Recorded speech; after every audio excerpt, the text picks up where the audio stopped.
It's really a pleasure to see all of you again on the screen. And so as Emily, I think I heard you mention or talking about while I was trying to join, we're happy to report that COVID vaccine is now going to be available for our youngest patients down to 6 months of age. Both Moderna and Pfizer were approved for that age group. And so Emily and the group have collated a list of places that are available to give that vaccine to your patients. And I'd encourage all of you to, stay in the fight, continue to encourage vaccinations for COVID-19 now across the entire age spectrum. I'm really excited to have that available to us. This is, sorry. So welcome all to the meeting. Did you want to do some, are we going to try to do some introductions, Emily, on the screen? Sure, we can do that. Yeah. So if people can just tell who they are and where they're from. If this is your first time joining us, a brief line or two about where you're from, and so that we get to know each other. We can just start. Let me see if there's a good way. Do you have, I can call on people, or people can just speak up? Okay, well, my name is Nathalie Harden. Hi, how are you? I don't think you can see me, but I'll see if I can. I won't even bother. I'm Nathalie Harden. I'm the Senior Grants Administrator for the Vaccine Preventable Disease Program at NJDOH. Right now I'm working on all things COVID and the health service grantees. So I just managing the programmatic side and the grant side of things. Great, thank you, welcome. Mm-hmm.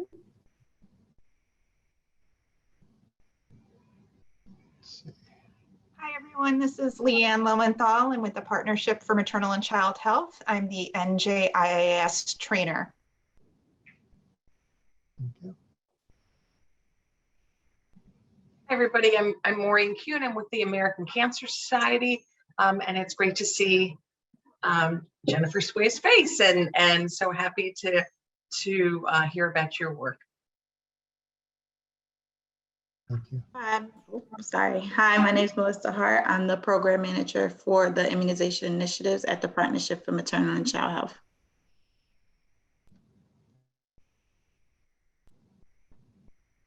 Good morning, or good afternoon, I should say. I'm Michelle Dadea. I'm also with the American Cancer Society, and thank you for having me. Welcome, thank you. Good afternoon. This is Leslie Bivens. I have no vid, but I'm glad to be here. I'm from RCDC, and we're housed at the Somerset County Health Department, and we focus on cancer prevention and cancer early detection for Morris County and Somerset County. Glad to be in the meeting.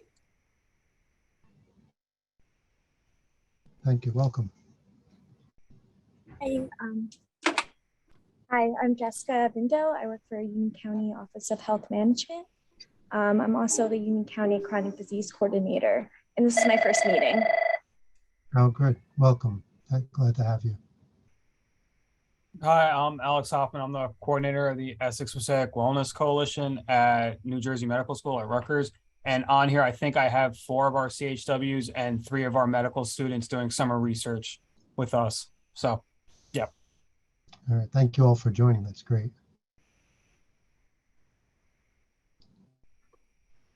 All right, and then if anybody else would like to, you can, I see some names coming in through the chat.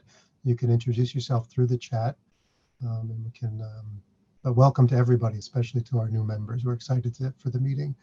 The minutes were sent around, and I think Emily also posted them in the chat. So they're brief. If anybody has any corrections or additions to make to those, please speak up now or put that through on the chat. And if not, we can take a motion to accept them into the record.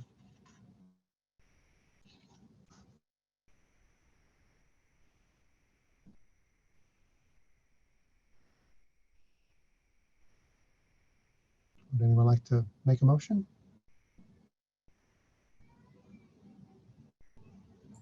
I'll make the motion. Thank you. And do we have a second? I second to accept the Thanks. minutes into from our last EMIC meeting. Thank you, Dr. Sharp. So you can take a vote. I think just raise hands. All in favor? Aye. Oh, I said that. Aye. Anybody opposed? You can add that to the chat as well if you're not on video. And Emily will, I guess, get the final tally through the chat, and we can accept the minutes into the record. Thank you. Okay, so I think why don't we move on to the highlight of our meeting is our speaker, Dr. Jennifer Swee. Is that how you say your name? I'm sorry. Okay, Jennifer Swee. Hi, everyone. Hi. So we're really happy to have you here. Jennifer Swee is a Associate Professor of Population and Public Health Sciences at the Keck School of Medicine at USC. She is a health services researcher and cancer population scientist. Her research focuses on disparities in cancer care delivery and cancer outcomes, particularly among racial and ethnic minorities and low-income populations. Her research, utilizing cancer registry information, population-based surveys, geographical and spatial data, and administrative healthcare data to understand multi-level influences on patterns of care and care quality for cancer patients, has been published in numerous scientific journals. And we're very excited to have you here today, and we're looking forward to hearing from you on the topic of HPV vaccine and your stakeholder research in that area. So welcome and thank you. Thanks so much, Dr. Schwab. And it's great to meet you and great to see so many friendly New Jersey faces. I'm not a stranger to some on the call here, so it's always great to connect back to these New Jersey partnerships. I see my screen is giant, and that's not my favorite thing, so I'm going to put my slides up instead. And Emily, maybe you can tell me if they're sharing correctly. Am I in presentation mode? Yes, you're in presentation mode. Okay, almost none out of any times as if that ever work correctly. But hi, everyone. I am, as Dr. Schwab mentioned, going to be presenting some of the work that my team and I have worked on both in New Jersey and in Los Angeles in recent years on HPV vaccination across stakeholder groups, and really focusing on originally sort of how do we get rates up, since they have been persistently low, and since then have pivoted quite a bit to how the pandemic has both become a disruptor, but as well as an innovator for vaccination and the spotlight on HPV vaccination specifically. So I don't know all the faces on this call. I'm glad to see that there are so many on the call today. And so just to give you some background about myself and why someone from USC is giving a talk to the EMIC group today. I spent about 8 years on the East Coast in the last decade, and almost 6 of them were spent at Rutgers, working with many of you sort of on the call today at the American Cancer Society and with the partnership and with the New Jersey Department of Health. And I know several of you have participated in some of the projects that I'll be discussing. So really happy to hear your input throughout my presentation. And please feel free to either, I'm bad at monitoring the chat, but feel free to chime in if you have a pressing question in between any of the slides. And just to give you some background, Dr. Schwab already gave a brief intro about myself, but I am a health services researcher by training, but first and foremost, probably a cancer health equity researcher as my priority. And so most of my research sits within this intersection of care delivery, health systems and policy, and underserved populations. And I would say, as far as HPV vaccination work goes, I think more recently, my research has really focused still on parent and community awareness and education, but more so in this space of dissemination and implementation science.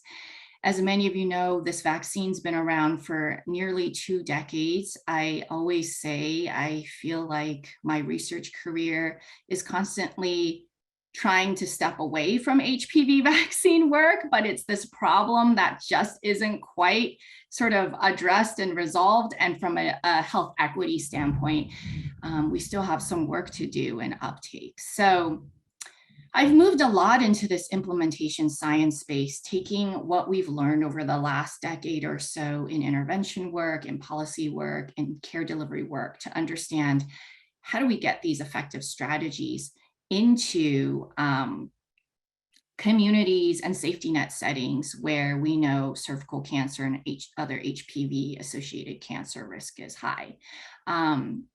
In order to do that, it takes some background work and some legwork understanding context and specific barriers to these communities and these safety net clinics. So that is a lot of the work that I'll be describing today. So why Dni Research? I mean, I am preaching to the choir here, so we should get through this slide pretty quickly. We know the vaccine's been around for nearly 2 decades. It's effective, it's safe. We know that rates have been consistently low. Many of us have seen each other at our prior New Jersey HPV roundtable meetings where we've looked at rates from the NIS teen data. We've compared rates in New Jersey, which have improved over the last several years, but we've seen them still lag behind Philadelphia and New York and other neighboring states. So this is, a constant focus of cancer health equity work. And then I think the more important point of where my research has been headed over the last few years is around this area of adoption of evidence-based strategies. We know there are provider strategies, clinic system, data strategies using NJIIS, for example, and other immunization registry data. We know there are recommendation announcement approach strategies that ACS and other national roundtables have been sort of disseminating as well at the national level. And so I think where a lot of my work sits is understanding, well, how do we get those strategies actually into the field, into clinic settings, and then sustained over time? We've heard, at least anecdotally, clinics will participate in great sort of trainings, but then 3 years later, staff have changed, the structure has changed, and now there's this need to sort of figure out, well, how do we sustain effective strategies for HPV vaccination going forward again? And all that is still not to disregard the severe impact that the pandemic had on missed doses and sort of parents delaying care for their kids during this time. So I'm going to cover 3 studies today. The first is a study that I worked on with one of our med students a couple of years ago to understand HPV vaccination experiences and recommendation experiences addressing hesitancy among providers in New Jersey. I heard there were some New Jersey medical school students. This was a Robert Wood Johnson medical student here in New Brunswick. I have a second study that I started and completed recently here in LA since my move in 2020, focusing on understanding HPV vaccine hesitancy specifically among parents, mostly immigrant parents in East LA who are Spanish or Mandarin speaking. And then the last study is this multi-year study that's ongoing to understand stakeholder perspectives of evidence-based strategies, both in New Jersey and in Los Angeles. We completed the first phase of this study just this past winter and had collected qualitative interviews of 68 stakeholders. Some are in the Zoom room now, so I better make sure I don't de-identify anybody in my presentation. So this is the first paper. It came out, I think, time is interesting. We're in 2022 now, right? So it came out about a year or 2 ago. This was a study focused on understanding primary care physician perspectives on recommending HPV vaccination. This was all done in New Jersey with our colleagues in the Department of family medicine, and in the medical school.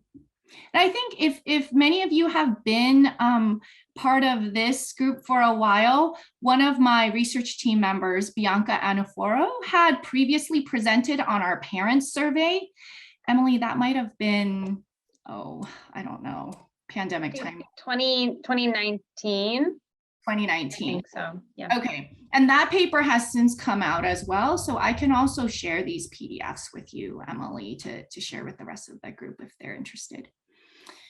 So this is our research team, as I mentioned previously, and the study was really qualitative. We just wanted to understand what was going on with physicians in practices and what are some of the multi-level factors that are contributing to how they introduce and communicate to parents about the HPV vaccine in their practices. We had a purposive sample of 4 primary care practices within a large academic hospital system, and we went through a team-based iterative analysis.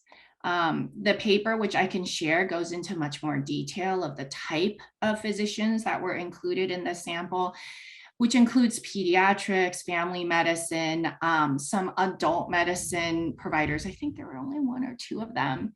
And then across sort of the spectrum of just part of the academic outpatient pediatric practice, as well as part of an FQHC setting. So a couple of the themes that I want to highlight that we found was first around this clinic and medical team perspective. You know, a lot of the physicians in our interviews noted that practices had the capacity to track HPV rates or HPV vaccination rates. At least they thought that they did. But then when we went in to ask, well, what are your rates or what are the current rates? Very few were able to sort of report them right off the bat. The other sort of clinic and medical team strategy that several had mentioned was this handoff of who first introduced the HPV vaccine to parents and when the provider sort of would step in with the recommendation. It really was the clinic staff that several providers indicated as sort of the first healthcare team member to introduce the HPV vaccine. And this has been something consistent that we've seen in several of our other interviews in LA as well. And knowing simultaneously that there's been a lot of clinic staff there's been a lot of turnover of clinic staff in recent years. You know, this is an area of intervention that we think we can probably move on with a lot of our clinic partners in sort of establishing new trainings for clinic staff, refreshers for clinic staff who may have had prior HPV vaccine training as well. So from a health system policy perspective, multiple physicians mentioned that the school required vaccination letters for adolescent immunizations continue to be a barrier. Parents would come in and sort of have this, it goes hand in hand with some of the increasing medical mistrust and hesitancy, right? Parents will come in and then the doctor will say, well, they're also due for the HPV vaccine, a vaccine that wasn't mentioned at all in some of the school letters, in many of the school letters. And so physicians felt that parents sometimes were wary. Why is this physician trying to sell me an additional vaccine? And the other thing that physicians mentioned from this sort of system policy strategy or perspective was that, you know, the fact sheets that they either didn't have fact sheets available or educational materials readily available to hand out. They weren't in language, but also they're required to hand out this VIS fact sheet, right? Which meant in many ways, they said they needed to hand out, but they felt was too sort of complex, and it was only done sort of after the fact, or, you know, right at the point where the parents were about to get vaccinated. And so it didn't really serve as an educational tool. So these were some sort of broader level strategies that the physicians had mentioned could be addressed. I think those are the 2 major highlights that I wanted to mention for that study. I am happy to share that paper. But overall, you know, we didn't run into any physician in that sample who didn't know about the vaccine, who wasn't supportive about the vaccine, or didn't report that they routinely recommended the vaccine.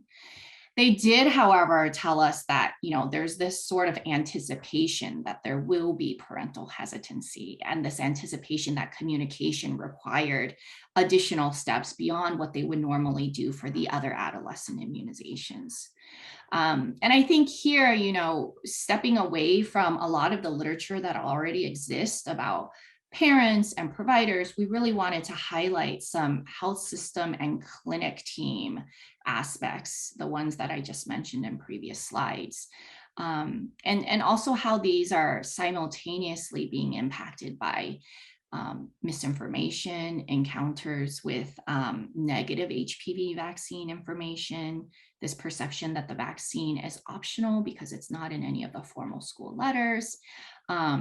And then perhaps this aspect of thinking about clinic handoffs during vaccination and how the messaging between clinic staff and providers may need to be consistent. And, a lot of that data in the literature, I think, is not as abundant as we see compared to interventions and trainings for physicians specifically, or for parents specifically. So I'm going to move on to this other study that we recently completed in LA about medical mistrust and HPV vaccine hesitancy, and I can share this paper as well, but I wanted to double check if anyone had questions about this physician study.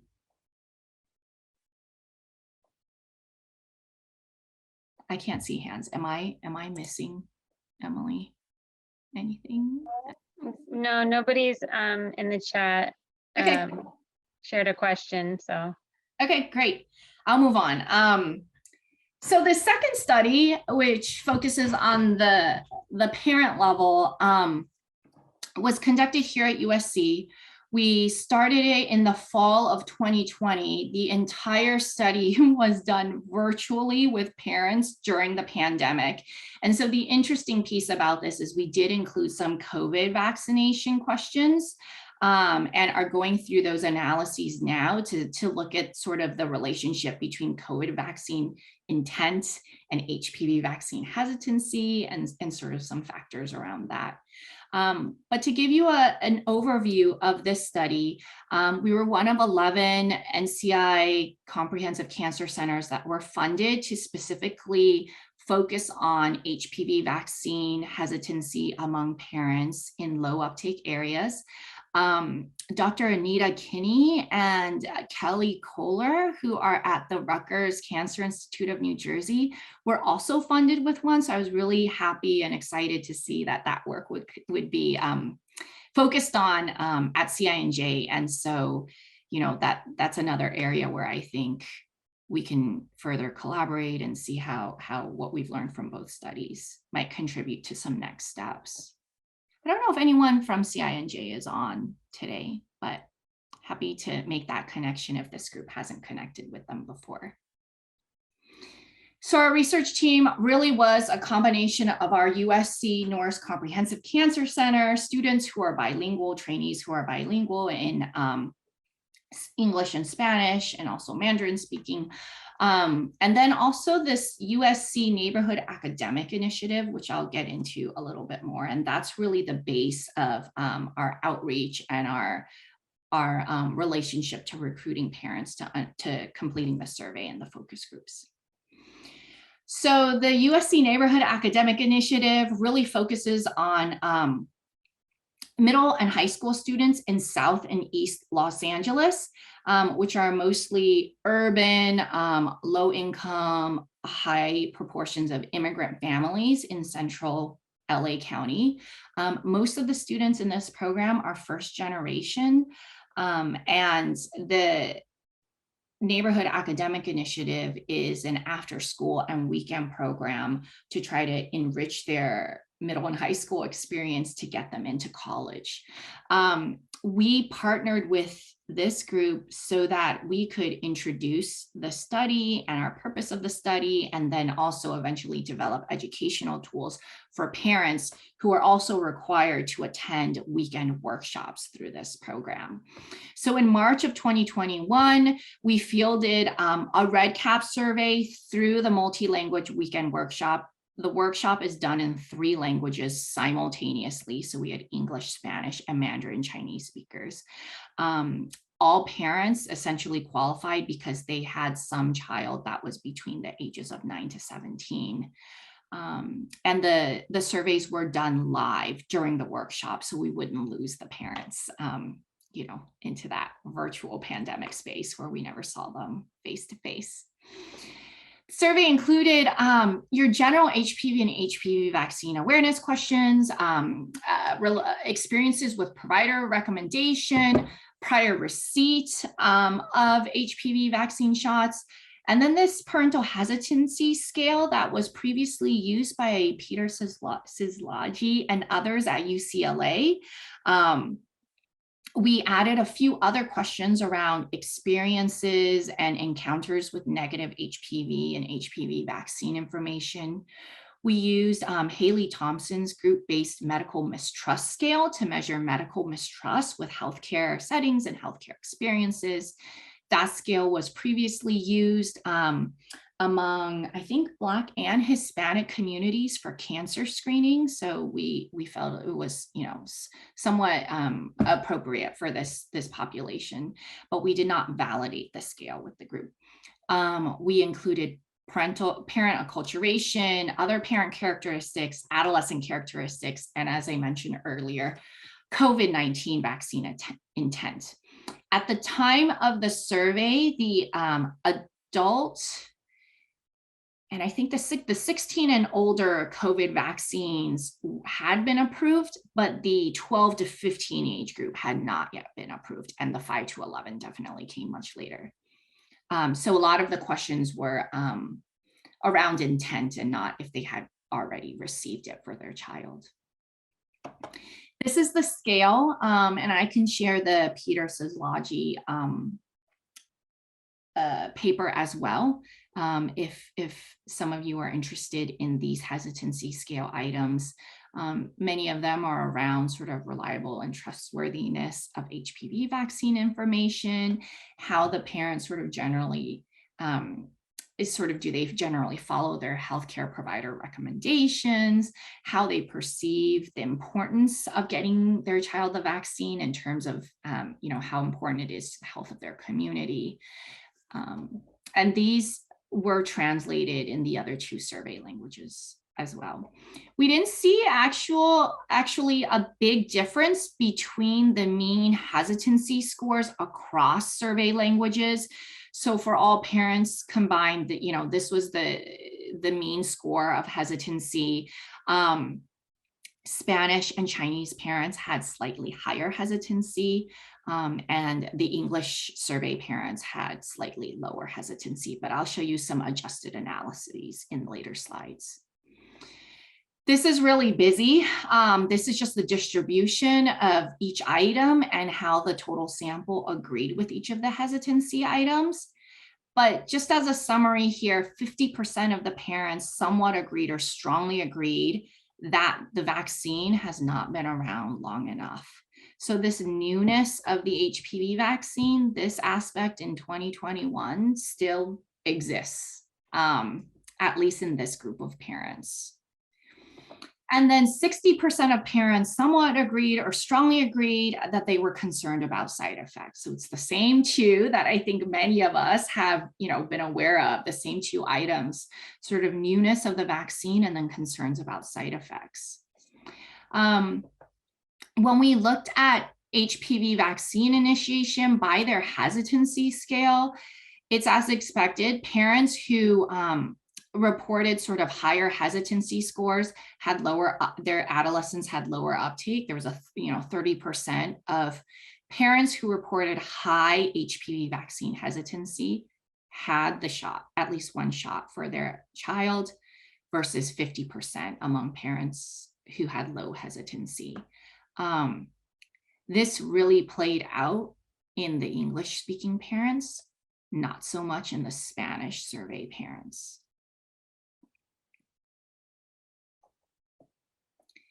We looked at our one added measure of receipt of negative or encounters with negative HPV vaccine information.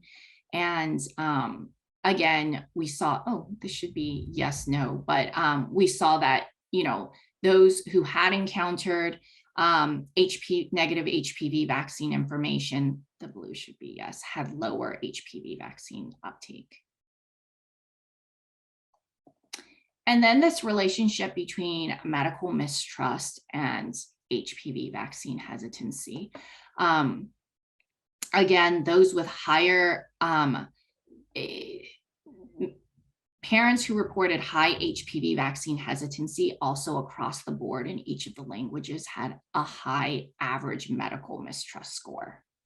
The medical mistrust scale was not HPV vaccine tied and was more around the perspectives of the parents and their encounters, experiences with the healthcare system. So it was, the questions were not worded around care for their adolescent or their child. It was more around just their perceptions and their experiences with doctors and the health system in general. So one other highlight, which I know we all sort of have been keeping tabs on, is this aspect of delays in care. And so, you know, 57% or nearly 2/3 of parents in our sample mentioned that they delayed their son or daughter's annual health visit because of the pandemic, and 45% also delayed their own care. So a lot of catch up for all things that I think the audience here is interested in, vaccines in general, but also cancer screenings and all sorts of other preventive care. So I think with that, I'm going to move on to the third study, but I wanted to take time to see if anyone had questions about this prior study. I can share the paper on it as well. Yeah, happy to take questions if there are any. I can't see you all, so I know it's weird. I'm just looking at myself and my slides. One day we'll be in person again and not have these issues. Any other questions? No, I don't see any hands raised. So Emily, I'll just move on. Okay. Yeah, there's no questions in the chat. Okay, I hope that means I'm being clear and that I'm not, and that this is helpful or interesting. Okay, so I'll move on to the third study, and we can definitely, I think I timed this enough so that we'll have some time for discussion at the end. But this third study really is an implementation science study. It's a study funded by the National Cancer Institute. It was an R01 converted to this R37 mechanism, which just means that it's a 4-year study, and we may have some opportunity to extend it by another 2 years. Emily here and Natasha Coleman from the American Cancer Society Northeast region, which I know Maureen and Michelle are part of that group as well as at ACS. And I think I saw Kyle on the call. The engine, or at least the prior HPV vaccine roundtable lead, had also been part of some of the brainstorming of this grant. Oh, Emily, I don't know, back in 2018, maybe? The life cycle of grant submissions is also a time warp. But anyways, this has become a bi-coastal project, at least in the first phase. Because of my move from Rutgers to USC, we wanted to really make sure that we were focusing on this issue still continuing it in New Jersey, as well as establishing some new assessments and partnerships in Los Angeles. So this is the bi-coastal investigator team, both at USC and at Rutgers. Maybe some of you have run into Drs. Crabtree and Hudson, who are in the Department of Family Medicine at Robert Wood Johnson Medical School. Dr. Joel Cantor is the lead of the Rutgers Center for State Health Policy. And then we have Larry Palinkas and Lourdes Spice-Gonde Garbanati here in LA, who are part of our Cancer Center and Implementation Science group here. So a little bit of an overview here. It's a 4-year study, and this first part of it in blue is really where we're at right now. We spent the first sort of year or so collecting qualitative interviews across the board from stakeholders. We really wanted to expand our interviews from just collecting data with parents and providers to really extend it to understanding the perspectives of advocates. Many of those of you here in the room have done some of these interviews, policymakers, and policy implementers, payers. So we did talk to insurance people, representatives from some of the insurance groups, including those in New Jersey. And then also clinic staff. We wanted to get the perspective of clinic staff as well. We are doing exactly what we said we would be doing, which is disseminating to stakeholders right now and sort of showing some of what we found. We are in the middle of this concept mapping process. I have a brief slide about it at the end, and we are still soliciting and seeking more participants. So I'll spend a few minutes on that at the end. So in this first phase, we wanted to understand how diverse stakeholders view, prioritize, and adapt actionable evidence-based strategies for HPV vaccination. We know many of us are familiar with the menu of strategies that are out there, but from a sort of implementation science standpoint, we wanted to know, well, how do we get stakeholders in a region to come together and decide, well, these are the things we should do. This is most feasible, and this can be sustained, right? So everyone can do every little bit of everything, but then is that the best strategy? We don't know. Is the best strategy to have a concerted sort of, larger, broader kind of prioritization of strategies? We don't know. So we asked some of these questions in our interviews as well.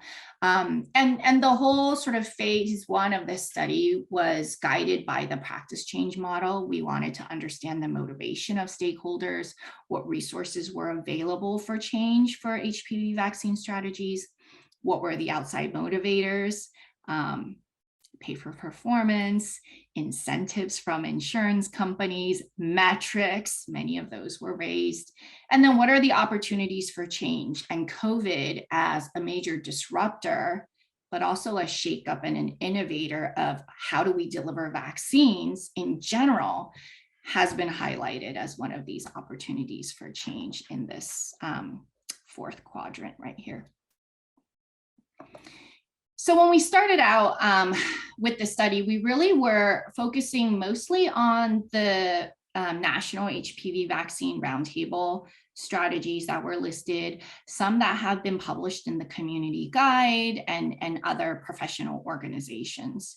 But in the interviews, we weren't quite as narrow in terms of defining what was evidence-based. A lot of it was just what was being implemented in practices and in communities.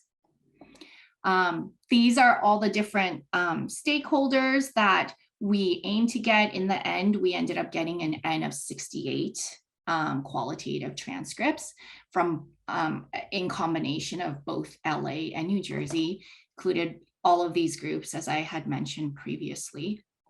And here are some preliminary results. This paper is currently under review, and when that publication comes out, I can also share it with you, Emily. There is more than, we can write about this qualitative data probably for years. There is so much rich data in there, and a lot of what our team is doing right now is engaging trainees at all levels to sort of, focus on different pieces of this data. The first paper was incredibly hard to write because it just couldn't fit in the number of pages. And so we have a paper that we're developing right now that talks about school-based strategies and what stakeholders are saying about school-based partnerships. We have a separate paper about the payer and policy perspectives and what we can do to try to engage insurance programs and insurance stakeholders to try to think about separating out some HPV specific metrics. And then we have kind of the clinic-based analysis, which I'll focus on a little bit more closely here, because those are the first groups that we looked at. So some preliminary results.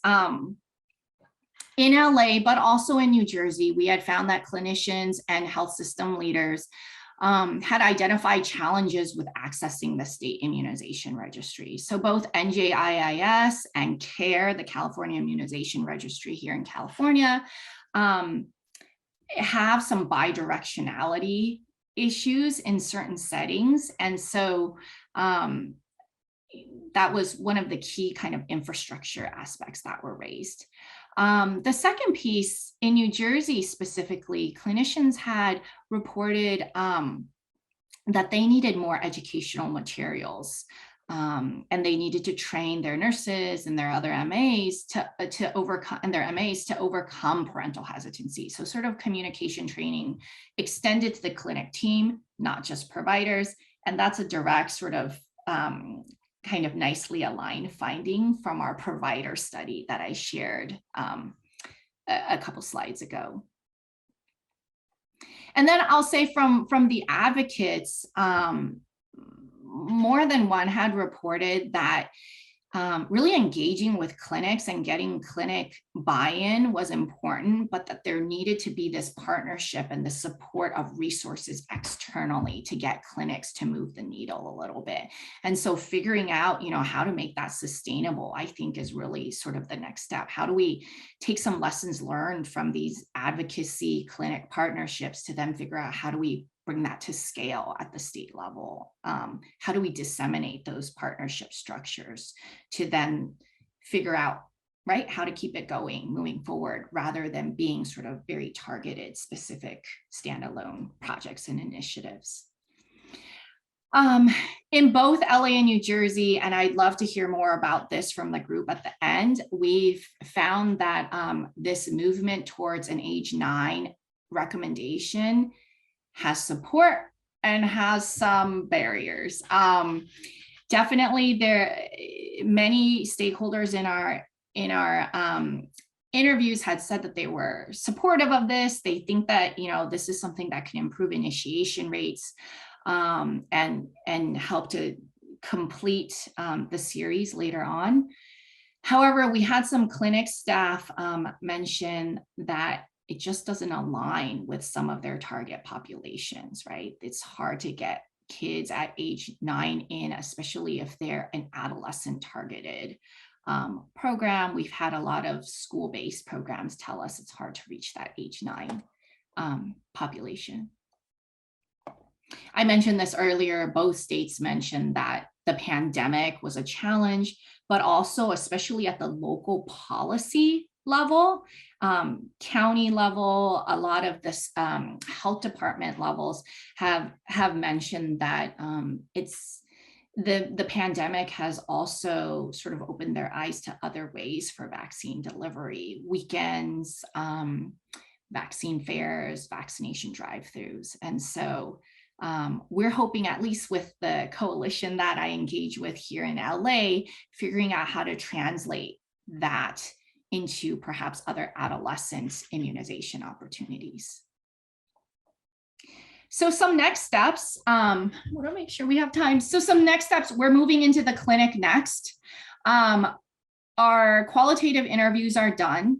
We are currently in the process of completing a stakeholder concept mapping activity. I'm going to get to that in 2 slides, where we ask the same stakeholders or other similar stakeholders to prioritize and rank a lot of the strategies that were derived from our qualitative interviews, to sort of figure out, how do these stakeholder groups view the importance of certain strategies? How do they view and rank the feasibility of these strategies?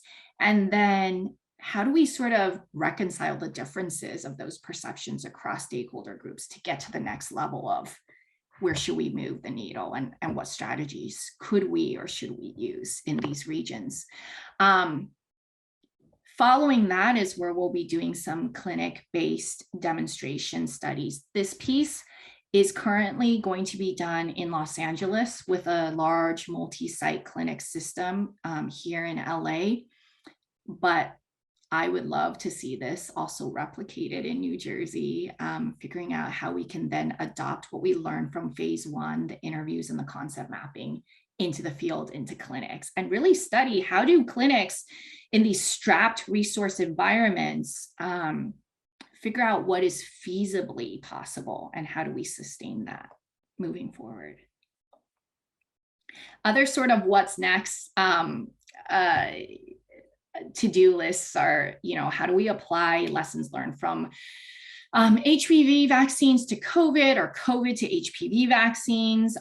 We are in this process of disseminating our findings to different stakeholder groups, both by region, but also by different stakeholder categories. So, the presentation that I kind of shared here today is very general in terms of this study, but there are other more in-depth analyses that we'll be sharing back with some of our insurance stakeholders, for example.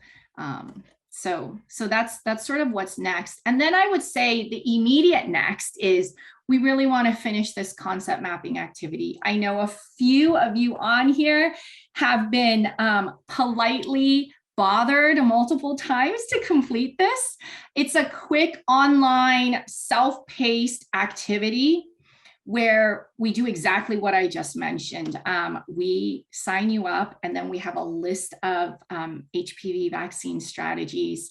We ask you to group them into buckets, and then we ask you to rank the strategies by importance and feasibility. And then at the end, you get a $50 Amazon gift card. And if any of you are interested, my team and staff have reminded me that I cannot stop this presentation today until I have some very sort of persistent advertisement of this phase of our study. So please, if you're interested, if anything, it might just give you a peek at some of these project activities and strategies that we found in our qualitative interviews. And a $50 Amazon gift card, I hope, is still enough to get some people to participate. So yeah, I'm happy to answer any questions. I can put my email in the chat too, instead of just on the screen. And I would love to hear from the group. And I usually put you all on gallery mode because this speaker highlight is way too big for my face.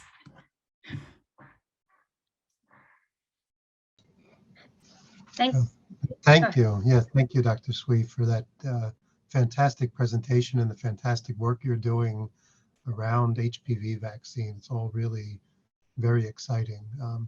I think we have some time for a question or two. I had a question, kind of a comment. Yeah.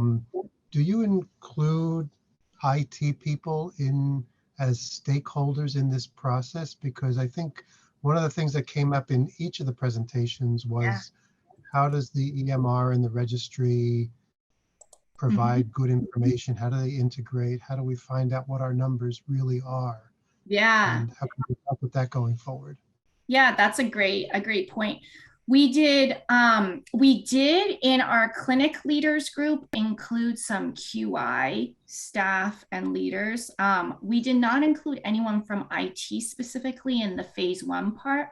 When we get into the clinics, we're going to be doing another round of qualitative interviews within those clinics. And there we have also flagged that we need to talk to the IT people, because a lot of times everyone wants a flag, but then to get the flag actually done in the EMR system is like 30 steps none of us know about.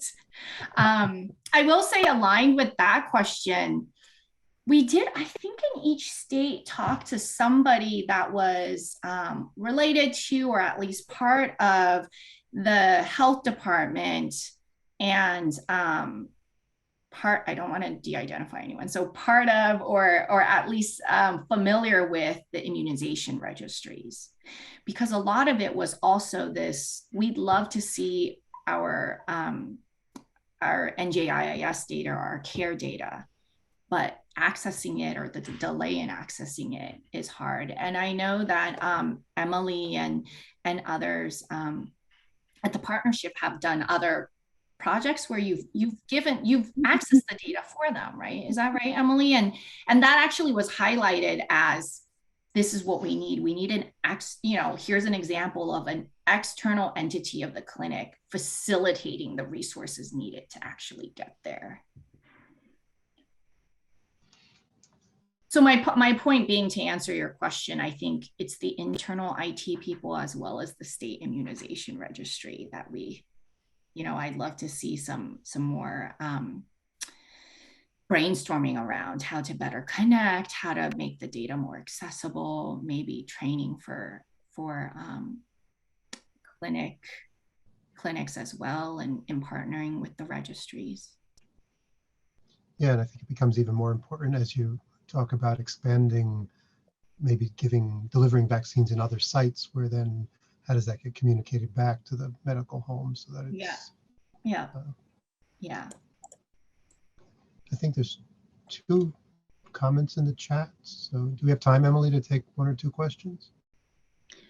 Sure. I think we'll probably go a little bit over 3:30 if people can stay on for some updates. But we can do that if people can stay on, and we're recording too. So if people have to hop off, they can watch the recording. Okay, so there's 1 question in the chat from Leanne Lowenthal. How does stakeholders view reminder recall techniques to get families into the office to get vaccinated?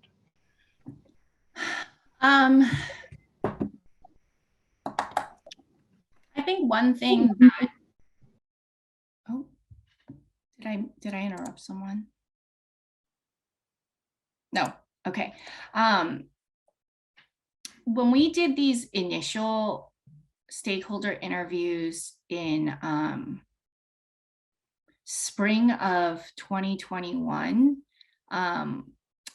a lot of the clinics, when we wrote this grant, we did not know that, of course, none of us knew we'd be in this pandemic situation. And a lot of the stakeholders, clinicians, QI leaders in clinics had told us that they had used the downtime when there were clinic shutdowns and telehealth and all that to kind of go back and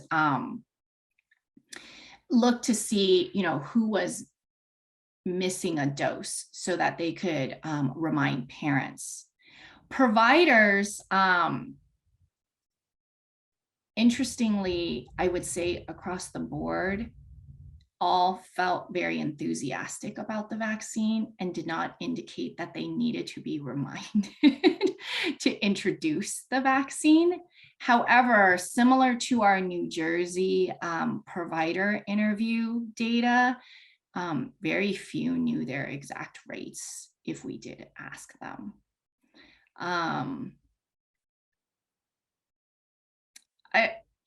In our later interviews, closer to kind of when things were opening up and at least clinic appointments were back to normal, I'll say our experience with stakeholders were really hard in clinics. It was easy to talk to advocates. Many of you are advocates here, and you guys are the best because we're all HPV vaccine champions and everyone wants to fix this problem. Policy sort of makers and implementers were interested and supportive. Payers would talk to us. Clinicians who are champions would talk to us. But if you wanted to recruit a champion a clinician who wasn't an HPV vaccine champion, or you wanted to recruit clinic staff, they were too busy. They were burnt out, they were new, or they were too busy. And so a lot of the reason why our phase 1 dragged out for so long was because of sort of the ongoing context of the clinic environments. These are safety net clinics, FQHCs, county affiliated, primary pediatric clinics. And so even getting to reminder and recall, a lot would say they were supportive of it, but few would tell us unless they already had it in place. Like one very advanced FQHC here in the San Fernando Valley would tell us that they had it sort of ongoing and routine at the time of the interview. Thanks. there's a question here from Jessica Mindo, that was about to work on a HPV presentation, and wondering if you addressed, in addressing hesitancy, to talk about whether it's not limited to being a sexually transmitted disease. So maybe talk a little bit about, did your focus groups include specifically talking about the type of messaging that might work better with or best with families and parents? We did not in the 3 studies that I just presented, but there was a qualitative focus group component to that medical mistrust study, the second study with parents. And in there, we had parents raising the concern that they heard that it, would increase promiscuity and all of that, but not as much as we didn't talk about how to address it. We really wanted to more focus on what are the current strategies and how people were using these strategies. Yeah. I think is there a hand up with Jessica? She's using Zoom correctly. We're just. Yeah, that was our question. We were seeing if. Oh, okay. Type it. Thank you. We're doing a presentation next week, so this is very helpful. Okay, good. Yeah, happy to follow up too. And then there's a plug here for your questionnaire. It's very easy to do, and so Michelle Deledea is recommending everybody to complete it. I love the AC folks. Yeah. Yeah. Michelle's putting in a plug for concept mapping. So if any of you are interested, send me your email. I think I got a couple emails already, or people in the chat. Yeah. Desiree is asking if we held focus groups with parents. So after that survey, oh yeah, I answered it. Yeah, after that survey, we ended up doing focus groups with parents. And one of the key findings from that focus group data, which I cut out of this because I wanted us to have time to talk today, is that we found that there were different needs across communities. There are shared elements around HPV vaccine information, but there are differing elements around medical mistrust and engagement with the healthcare system and where communities would like to get their information, right? So we saw differences there, and honestly, that's really fed directly into some of the educational interventions. We're creating culturally sort of community specific HPV vaccine videos that we want to implement into clinics, like in the waiting room, in different languages. And part of what we're trying to figure out is how do we keep the HPV vaccine facts consistent, but the delivery of the messaging and the messengers and the context of the storyline community relevant. So that's not my area of expertise, but my amazing colleagues here who are health behavior and communication scientists are the ones helping to figure out that next step here. Jennifer, I would just add, I have a little bias, but because I come from the social scientific world, but I would think that having that perspective would be really useful. I think it would be in like a nice marriage between the hard sciences and the softer sciences, or the physical sciences and the social sciences. Just because I think sometimes, like in the conversation that we're having, we're seeing hesitancy globally. And people in the field want to know why people are having such hesitancy to get the vaccine that is going to help them, right? We want to help people. The intention is good, but the underlying stuff behind it is really causing a barrier to getting there. So I feel like there really needs to be a deeper level of understanding behind these barriers, and they're pretty deep seated. But I do think having that, like, it seems like you're trying to do it all. You're trying to cover all bases. I just thought that was one of the bases that might be looked at. Yeah, no, that's a great point. And I think So the intervention that we've developed from the survey and the focus groups that we're trying to launch in clinics currently really comes from a community-based edutainment perspective. And a lot of it was what my collaborators had observed in COVID vaccine videos that were developed, right? It's not, we can't just have like a talking head. Like I'm super boring and a talking head, but like we need like entertainment, we need a storyline and a narrative. We need narrative messaging for people to really engage and understand, you know, and sort of not really even to understand. We need that narrative storyline to kind of connect and move beyond what you're saying. And often these are barriers that have nothing to do with health or health care, right? So great. I mean, super important point. If I had to cut something out, maybe next time I don't cut out the focus group data, I cut something else out. But yeah, great point. I'm so glad you raised it. And I would say it's really hard to find silver linings from the pandemic, but having to push out those COVID vaccine videos that were done here with our film school actually really informed how can we kind of mix it up a little bit with this next educational intervention for HPV vaccines. Thank you. So I think we have just one more comment. Maybe Melissa had her hand up, and then we'll move on to the next part. But thank you very much. Sure. Hi, Melissa. Great to see you. Hi, thank you for such a great presentation. We just started doing education with school nurses, and we have like a presentation in the next coming weeks. So I just wanted to know, like, what do you think is like the most important like information or takeaway that these nurses should have? Yeah, so our data from that stakeholder analysis, so I will say it was really hard to get school nurses in New Jersey. Almost all of our school-based stakeholders are from California. Next time I have to email you earlier. But what we found, and I don't know if this is the same in New Jersey, because I think there's no minor consent in New Jersey, right? In California, we have minor consent.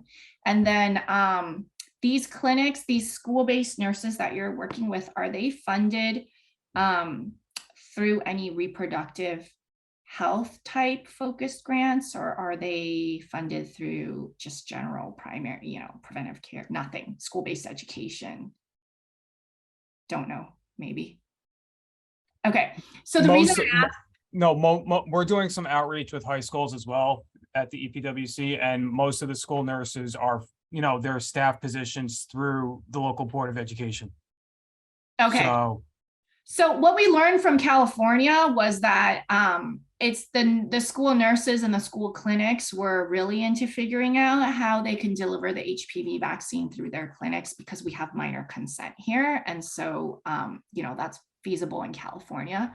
But the major structural barriers that they mentioned was that funding, for example, won't cover their vaccine administration because HPV vaccine is not included in their reproductive health kind of program. So a lot of it is sort of at the policy level. The educating them and getting them on board and sort of mobilizing them wasn't as much of a barrier, at least from our interviews. Not to say that that's not something, you know, training is probably still like a refresher, is still probably a really good idea. But there were definitely some structural issues and policies around what they could and couldn't do, what they would and wouldn't get reimbursed for in their program, or what kind of funding was allotted for what, that were the major school-based health kind of issues that came up. I know there were some chat comments about this, huh? What did I miss? Well, I think this conversation could probably go on for quite a while longer, but we're already 10 minutes over our time, and we have a few more items on the agenda, so I apologize. Oh, okay. But I think it seems like you're connected to a lot of the folks on the call already, and Emily maybe can help connect you with others who have questions. Absolutely. And carry on the conversation after the meeting over the next weeks and months. So we're really happy to have you here. We love the information that you presented, and it's been stimulating. And so I'd encourage everybody to reach out and continue this conversation beyond this meeting. Thanks so much, Dr. Schwab. Yeah, thank you. Sorry to cut you off like that, but we really enjoyed it. So thanks. Next on the agenda, we have Sandy Dawood is going to talk to us about the college Step Up, Vax Up campaign. So I'll turn it over to you, Sandy. Thank you. Hi, everyone. Let me just double check that I can share. Oh, here we go. Emily, thank you. We will start. Am I able need to change the bar? Sorry. That's okay.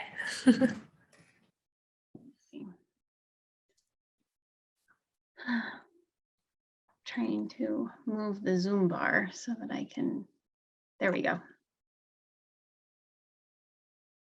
Is that better? Yes. Okay. Okay. Oh, sorry. Okay. So hi, everyone. I'm Sandy Dawood. I'm the program manager for the College Health Initiatives at the Partnership for Maternal and Child Health of Northern New Jersey.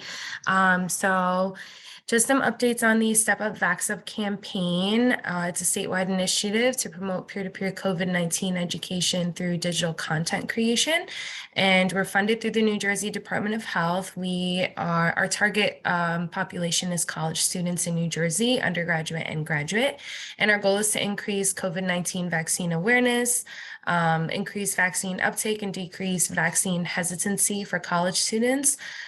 So similarly to our last presentation with the HPV hesitancy, some of our students did say that the reason they were hesitant in getting the vaccine was because of how fast it was produced. So a lot of our content is focused on making sure that we decrease vaccine hesitancy and also have the information be digestible for college students. And we inspire students to use creativity and innovation to promote vaccine awareness while making sure that we provide all relevant and up-to-date vaccine information for campus health and wellness purposes. Next slide. Thank you. So addressing a need. Our campaign is focused on young adults because we believe that, young adults believe that they're generally healthy and less likely to get COVID. And vaccine hesitation is common among youth that feel, information is being given to them and fed from social media and resources that may not be reputable. So students need the information to learn and understand rather than to feel pressured or forced, which is why our take is focusing on health and wellness and why it's important to make sure that students are being vaccinated and how that impacts their college education and their college experience, but also the impact that they will have on others if they are vaccinated within their community. Vaccines in healthcare can be a stressful conversation, so we aim to keep everything educational and exciting, as well as sharing information and resources with our students. So for our submissions this year, we received 14 submissions and there were 11 different institutions represented. We got a lot of animated videos, podcasts, spoken word, documentary style videos as well. So we really got to see a lot of creative submissions and we had 6 winners, first, second, and third place, 3 honorable mentions, and we also had a staff champion award, which is awarded to a staff or faculty member at any institution that supports the submission of their students. And so for one of our videos, one of our submissions, I have it embedded here. Emily, if we want to click the video so we can see what our first place submission was like this year. Sure, I'll give it a try. The audio might not work because it doesn't always at Zoom. So if it doesn't, we'll just put the link into the chat and you can watch it. And they're all on our website as well. So, I don't think the audio is working. Okay, that's all right. Well, we have good visuals for our first place winner. But this is an example of, a submission that is factual, a submission that is creative, it is easily digestible, it gives the relevant information, and it's not just focusing, although our target population is college students, this could be used to showcase this information to any population or any group of students or anyone of any age. So we have all of our submissions posted on our website, stepofvaxup.com, and we can also see all the honorable mentions as well, not just our first, second, and third place winners. So if you have any time and you would like to take a look, please take a look, because they were really great submissions this year. And for our post survey, we did have all 14 participants fill out a post survey, and it just helps us with understanding, our approach this year and what we could do for next year's contest. So learning about why students are hesitant, which, side effects, fear of long-term health issues, nothing that we really haven't learned in the past couple of years regarding the COVID vaccine on why the general population may be hesitant to getting the vaccine. And we asked our students, did learning about the COVID-19 vaccine help you with making an informed decision? And we had one student say that it's important to create media that emphasizes current facts as we learn more about the virus and vaccine, so that more educated decisions can be made, which is really great, because for us, that's what we encourage. Making sure that we have creative media, and aside from, students being given information that is just written or presented in news format or, online where they have to sit and read. I think it's important to make sure that with our target population, that there is creativity and excitement with the content that they've already been getting for the last couple of years through different outlets. And asking if they've shared the COVID vaccine information with their peers. One student in particular said that she was motivated to spread COVID vaccine information and take part in this initiative because, her father passed away during the pandemic because he was not vaccinated. And she really wanted to make sure that others are encouraged to get vaccinated. And her peers did respond well to the information, as well as another student who said, her peers and colleagues were very nonchalant about COVID, and then giving them the information to help them understand how they can be a threat to others, to those who are vulnerable around them, and taking more of an empathetic approach as to why it's important to get vaccinated. And for our social media, again, we really want to create a safe and engaging space online, especially with the last year of our pilot program. Things were still remote, so we really made sure to have our social media be a place where we can connect with students and see what it is that they would like to see. So, on our social media, we make sure we connect with campuses. We have conversations regarding new vaccine information, info sessions, teaching the difference between misinformation and disinformation, and having guest speakers. So a variety of things to make sure that we are still appealing to students who may like more than one type of engagement online. And you can follow us on our socials at Step of Vaxup, Instagram, Twitter, and YouTube, as well as check out our website for all of our updates. Submissions will be open in October. So we run from October to April, and right now we're doing summer continuing education online. So follow us on all our social media and encourage those that who are college students to also follow us, because we're going to be doing fun stuff over the summer as well before we formally open submissions. Thank you. Thank you, Sandy. That was terrific. And I'm looking forward to watching those videos myself, and I'd encourage everybody else to do so as well. So, next on the agenda is Melissa Hart, to speak to us about the Protect Me with 3 campaign.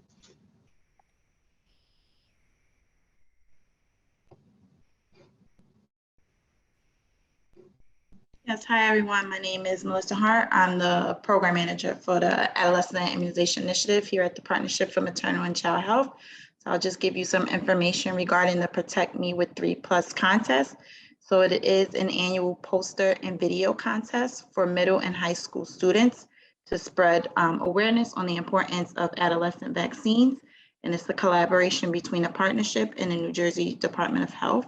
So this is just some information regarding our contest. So students were able to choose from 5 different immunization topics: HPV, Tdap, meningococcal conjugate, flu, and this year we did add in the COVID-19. They could submit either a poster or video submission. So for posters, it was open to both middle and high school students to create an 8.5 by 11 poster using vaccine facts. The video submission was open to high school students and is a 30-second video about why vaccines are important. So contest information was emailed to different schools and teachers and nurses throughout the state of New Jersey. Contest was also promoted at participating doctors' offices. We did have 193 submissions from the participating counties listed below. So Monmouth, Sussex, Union, Middlesex, Bergen, Ocean County. We are hoping for next year to get participants from other counties as well. It was open up for public voting, and we did have an award ceremony this past May for the winners. So each category, we had 3 different winners and 2 honorable mentions. So if we could just click through just so you can get an idea of like what the students were submitting. So these are the middle school winners. 3rd place from Franklin Elementary School on COVID vaccine. This is 2nd place winner also from Franklin Elementary School on the Tdap vaccine. And then we have our 1st place winner who was also from Franklin Elementary School with the COVID vaccine. So as you can see, the students get really involved and creative with creating these posters. And then for our high school poster winners, we have our 3rd place from Vernon Township High School, who did it on the COVID vaccine. 2nd place is from Scotch Plains Fanwood High School. And then our 1st place was from Marlborough High School, and they did their poster on the meningococcal vaccine. I don't think the videos are going to play, but I did have the videos here for each of the categories. But for more information and also to view the winners and check out the videos, you could check out our website, protectmewith3.com. The students do get really involved from the submissions that we've been seeing. So hopefully we'll continue on next year, and we'll try to increase our outreach efforts to get more schools and students to participate. Thank you, Melissa. And that's a wonderful program. And I think it's really not just the creativity, but also the education that happens while the kids are participating in the project is helpful for them, and it probably extends from them to their families as well. So hopefully we'll see Essex County on that list next year. That's I think that should be our goal. So thank you. Thank you. And so you're welcome. The last item on the agenda, and thank you all of you for staying so late. I apologize, but I'm going to turn the ending of the meeting over to Emily and Dr. Sharp, Esni Sharp, to go through our working group updates and then invite any partner announcements before we close for the quarter. Sure. Esni? Thanks, Dr. Schwab. And is Esni still on? Yes, I'm here. Sharp? Okay. Yes. Hi, Dr. Sharp. So I can just kind of very quickly go through the working group updates, and then Dr. Sharp, if you want to ask for like any partner updates before we close out. Sure. Could do that. So just very quickly, you know, Essex Metro Immunization Coalition has 2 working groups that meet in between our quarterly meetings. And one of them is the Community Education Working Group. And so some of the things that they've worked on since our last meeting in March was actually yesterday. There was a Instagram Live, Facebook Live program for Pride Month around empowering LGBTQ youth and talking about HPV vaccine. And so we did, that is available on the partnerships Facebook page if you want to take a look at that. Also, staff have been coordinating and attending health fair events and presentations at high schools for students to learn about adolescent vaccination. I think Leslie Bivens, one of our EMIC members, had to sign off, but she is helping to coordinate a health fair at St. John's Church in Hillside on August 13th. And she's looking for vendors. So if you're interested, you can email me and I will make sure you get connected with Leslie to participate in that. Yeah, I'm still on, but I'll put my information on the chat in the chat. Okay, great. Thanks, Leslie. And for our community engagement working group, this is just a picture of something that we've been working on since April for National Infant Immunization Awareness Week. We did a focused project on early childhood vaccines with Dr. Harriet Coleman from the East Orange Early Childhood Department and Ashley Hines from the Leaguers in Newark. And we provided some education materials for families with children under the age of 5 about routine immunizations, and that was really well received. And we'll look to continue that project over the summer as well. Last week, the partnership hosted a Pediatric Symposium in which Dr. Catherine Clauser from Hackensack University Medical Center presented a great presentation on long COVID for those of you that were able to attend. And that was really interesting to hear some of the trends that are happening with, viruses and flu is still hanging around even in June, which is very unusual. So it's very interesting to keep an eye on and also reinforce the importance of making sure that children are up to date on all of their vaccines. And additionally, if you didn't see it, there is a handout that we put together today for Essex County pediatric providers that are providing COVID vaccination for 6 months and up. Dr. Schwab mentioned it in the beginning of the meeting, but that handout's available in the chat. And it's also, we encourage you to use the New Jersey vaccine appointment tool because that has all of the most updated information, and there's sites being added as the day goes on and as the week goes on, as sites are getting their deliveries. So you can expect to see more appointment availability as the weeks go on. And lastly, the maternal immunization video project is something that we're working on to continue our 2 Protects 2 campaign for maternal immunizations. And we just finished up last week collecting some interviews, including 2 physicians and 4 mom interviews. And we're going to be putting together some videos over the summer. And in August, we'll be launching that video series, and we'll be using that, for social media campaigns and sharing that with our partners. And so as soon as that's ready and we have the information about the launch in August, I'll share that with everyone because that will be a really good tool to promote maternal immunizations as well. So Dr. Sharp, I turn it over to you for partner announcements. Hi, good afternoon, everyone. I would like to thank everyone for attending our EMIC meeting, and thank you, Emily, for such a wonderful update of what our working groups and educational groups are doing. Good afternoon, Dr. Schwab, and to all of our members that are here today, we really appreciate the great work that you're doing in the community. Thank you, Dr. Jennifer, for such an amazing presentation. I particularly was very interested in the focus groups and the data that you shared with us today.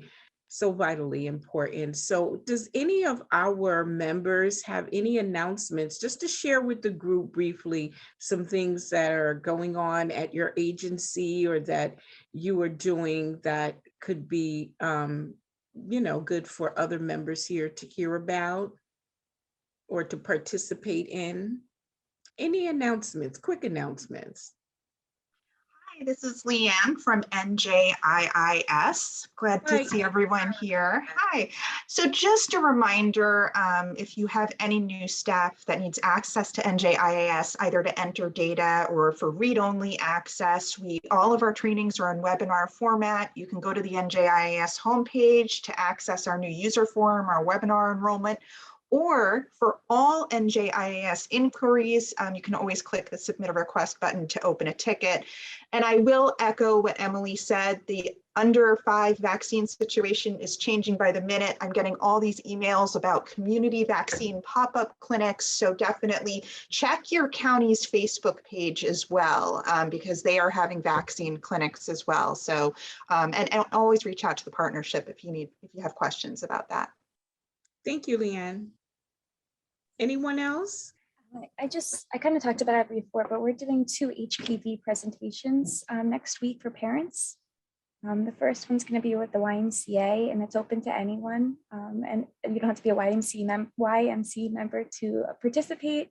And then we also have one at Prevention Links in the Elizabeth Port. So this is really nice training to get more information before we go out and do it, but it's open to anyone. So, I mean, I can always share the flyer with everyone if I get the email chain. Thank you. Thank you, Jessica. Anyone else? Thanks, Jessica. If you want to share the flyers with me, I can share it with everybody that was on the call today. That'd be great. Thank you so much.